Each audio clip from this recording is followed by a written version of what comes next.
On the 7th of December 1985, gunmen of the East Tyrone Brigade attacked the Royal Ulster Constabulary station at Ballygawley in County Tyrone. 2 officers were killed. The station was destroyed. 8 months later, the same team drove a stolen JCB digger through the perimeter fence of the RUC station at the Birches. There was a 200-pound bomb in the front bucket. The station was destroyed. 9 months later, the same team drove toward the RUC station at Loughgall. There was a 200-pound bomb in the front bucket.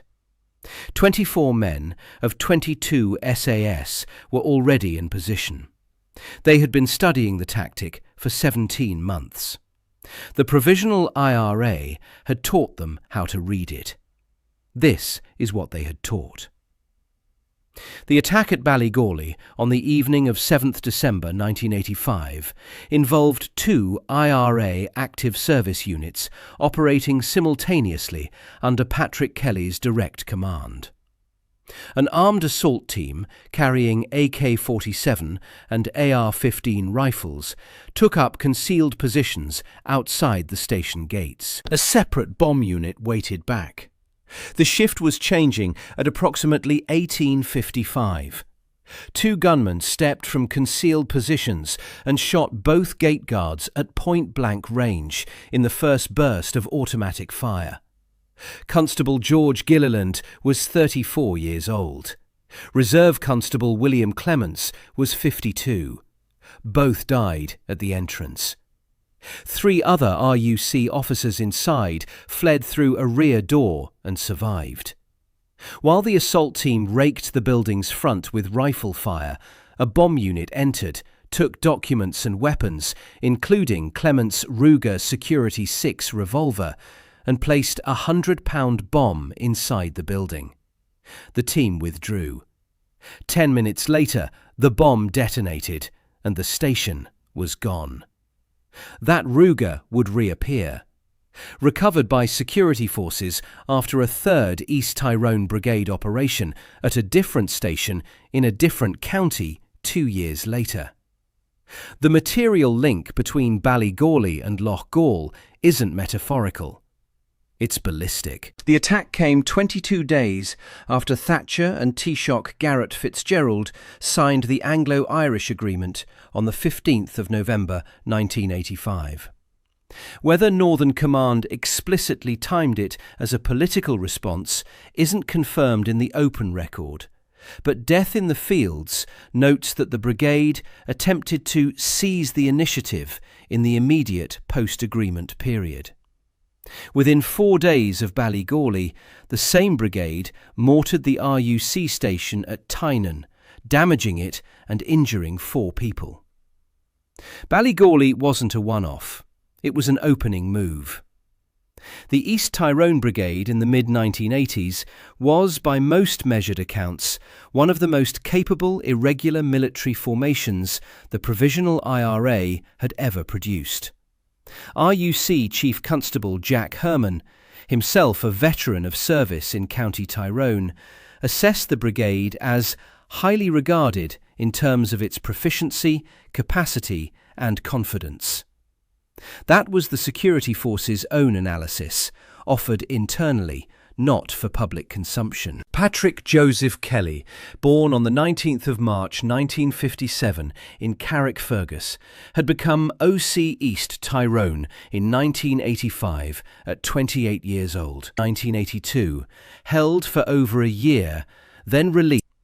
He'd been arrested on informant testimony in February. In October 1983 after a trial produced insufficient evidence to convict him. Within 2 years, he was commanding the brigade. Kelly commanded both the assault unit and the bomb unit at Ballygawley. He was present at every subsequent major operation until the 8th of May 1987. Jim Liner had been constructing the theoretical framework for this campaign since his time inside the Maze prison.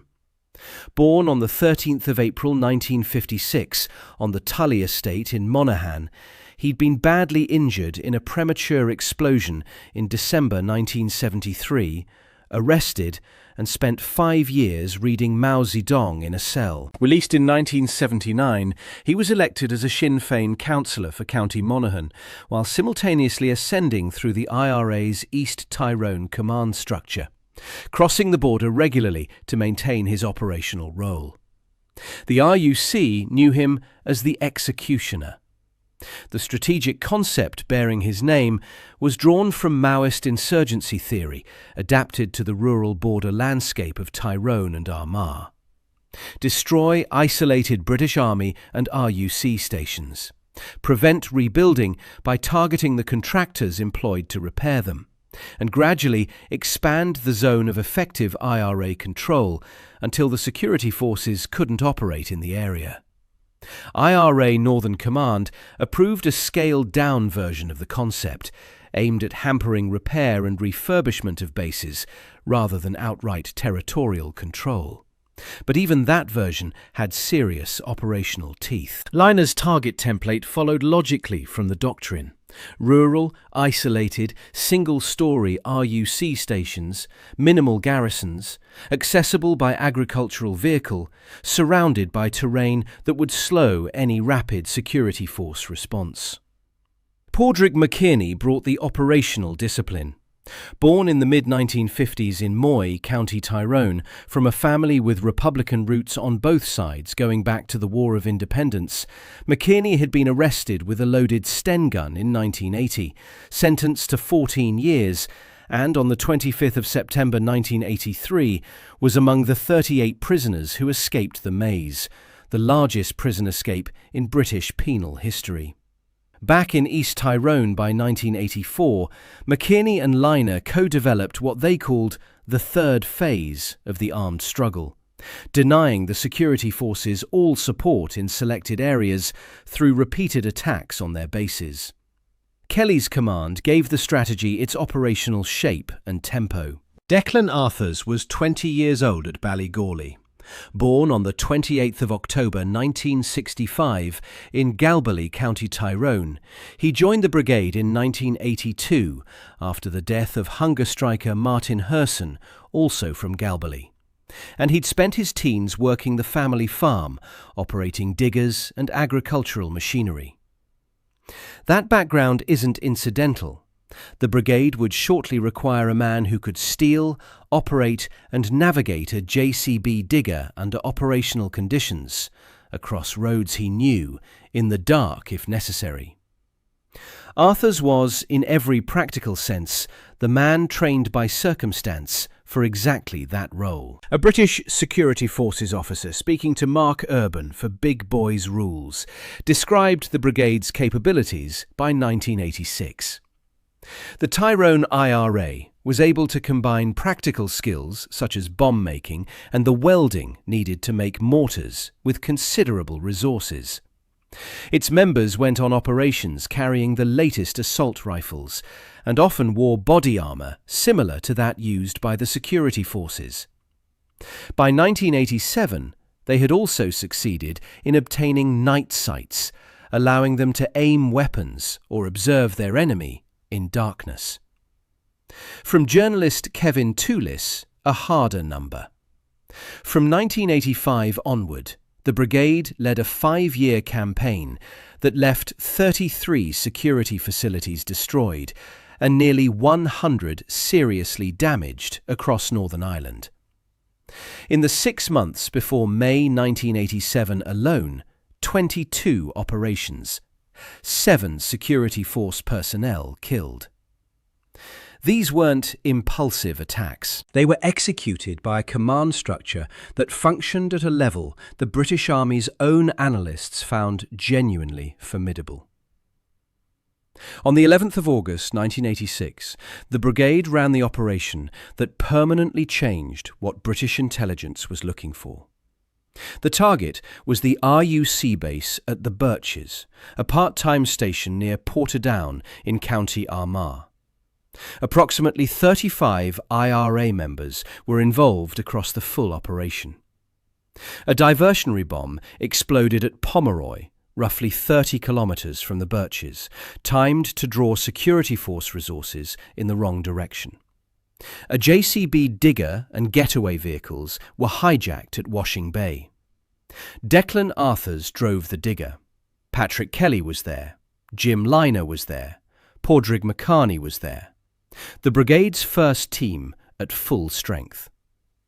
The station was unmanned when the attack came. Arthurs drove the digger through the reinforced perimeter fence, the type specifically constructed to stop grenades and mortars, with a 200-pound bomb in the front bucket.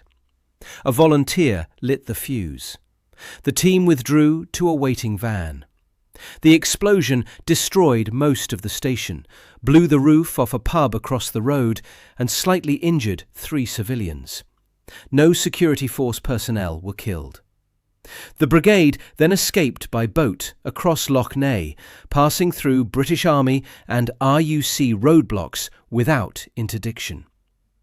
Mark Urban described both Ballygawley and the Birches as spectaculars. That framing is accurate, but misses the structural significance of what the Birches represented.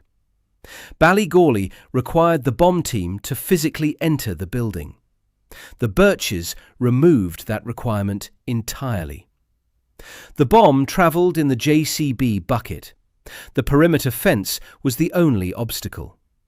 The fuse gave the team time to clear before detonation. The delivery method was safer for the operators, faster in execution, and applicable to any RUC station with a wire perimeter fence, which in Tyrone described most of the remaining rural stations. Ireland's Long War called the Birches a dry run for Loughgall. That assessment is directly supported by what followed. Multiple sources confirm the Loughgall operation was planned as a carbon copy of the Birches. Same method, same core team, station expected to be unmanned, same general approach to escape. The brigade went back to a proven template with every reason for confidence. 2 stations destroyed, no interdiction. The method worked. What the brigade didn't account for was how a proven, repeating template looks to an analyst who has been watching it develop. Tommy McKerney, East Tyrone Brigade volunteer and former hunger striker, said it plainly years later. By the mid-1980s, the British government's intelligence agencies had heavily penetrated the IRA. He knew the organisation from the inside, and he was describing the environment in which the brigade continued to operate with apparently undiminished confidence. The Force Research Unit had been established in 1980 with the explicit function of recruiting and managing agents inside paramilitary organisations in Northern Ireland. By the mid-1980s, FRU operations were concentrated in precisely the areas where East Tyrone Brigade was most active.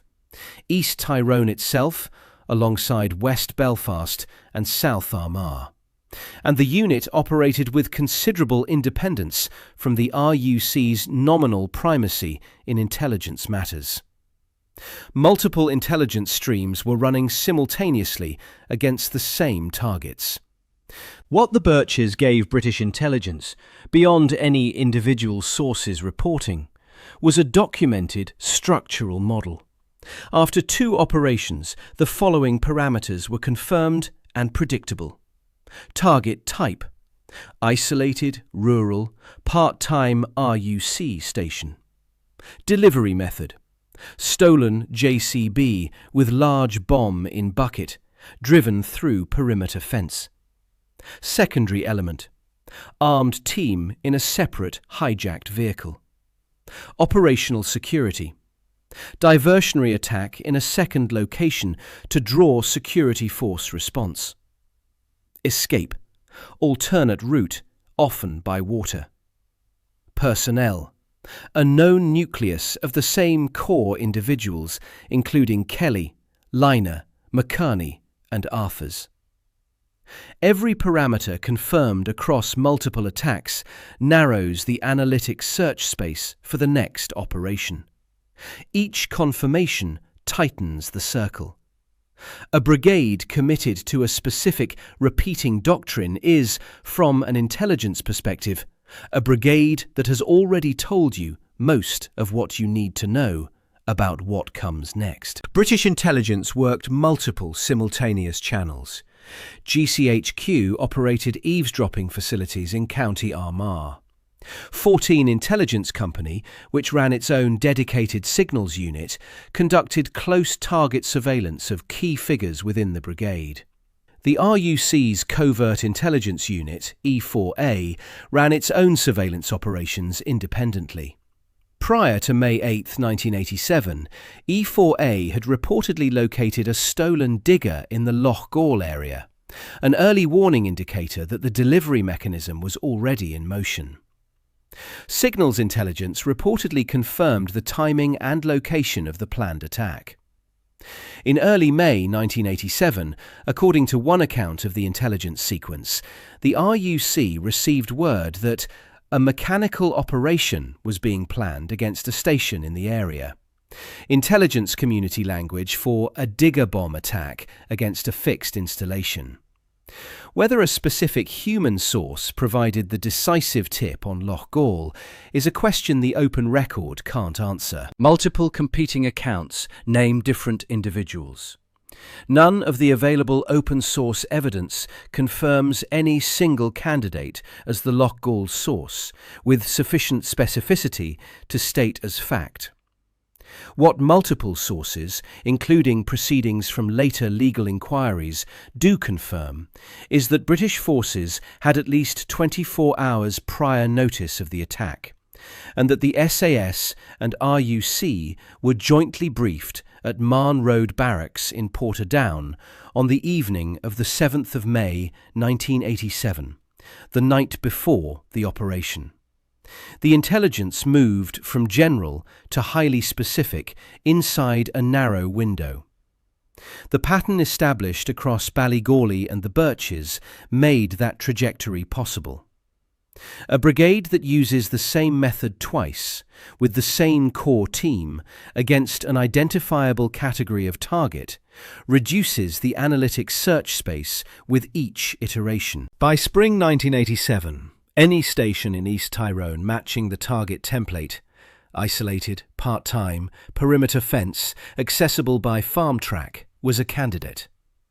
Intelligence product would specify which one. The brigade's own doctrinal discipline had done the prior analytical work for the British. Operation Judy. That was the codename. A Squadron, 22 SAS assigned. 24 SAS soldiers and RUC Special Task Force personnel were jointly briefed at Marne Road Barracks, Portadown, on the evening of the 7th of May 1987. 6 SAS soldiers in plain clothes, including the operations commander, whose identity remains classified, were positioned inside the Loughgall station itself. 18 more, in uniform, were concealed across 5 separate locations in wooded areas surrounding the building.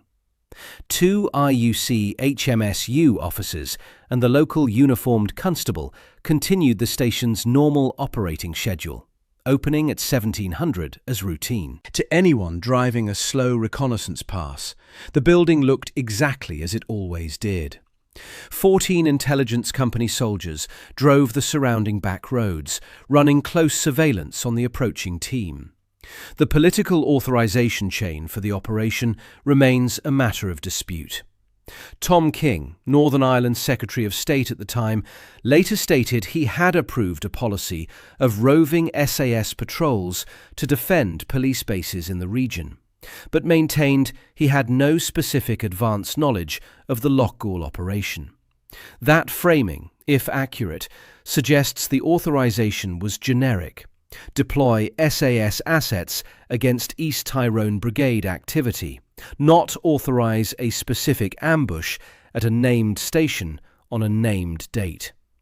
Later Irish newspaper reporting, citing unnamed security figures, suggested Thatcher would have been aware of plans to use the SAS in the area. The specific authorization chain hasn't been fully declassified.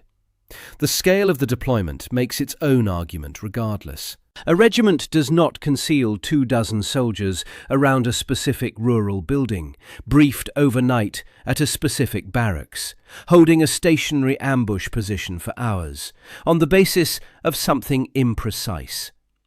The intelligence confidence was high enough to commit A Squadron and hold it in position, waiting for an approach that, on the available intelligence, was expected to come.